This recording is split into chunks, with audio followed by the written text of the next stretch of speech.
আপনার মামলা করবেন এই অবস্থা পারে নাকি? আমি আসলাম এখানে দেখলাম তো নদী তো সবটাই দখল করে যাচ্ছে।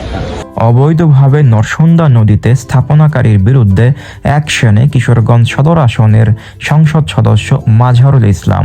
গত কয়েকদিন যাবৎ সামাজিক যোগাযোগ মাধ্যম ফেসবুকে দেখা যাচ্ছে নরসুন্দা নদীর মাঝখানে এই স্থাপনা গড়ে তোলা হচ্ছে, যা সামাজিক যোগাযোগ মাধ্যমে ভাইরাল হয়।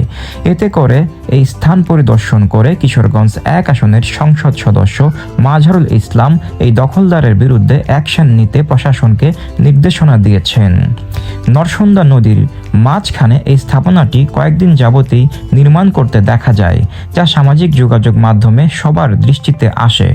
নদীটা খনন হবে, ওয়াক হবে, আপনি কাগজ আসে কাগজ দেখতে প্রয়োজন ইয়ে করে এটা ইয়ে করেন এবার তো করতে পারেন। আপনি জায়গা হয়ে থাকে তাহলে সে আপনাদের সঙ্গে বসবে, বৈশা সে তার কাগজ সঠিক থাকবে সে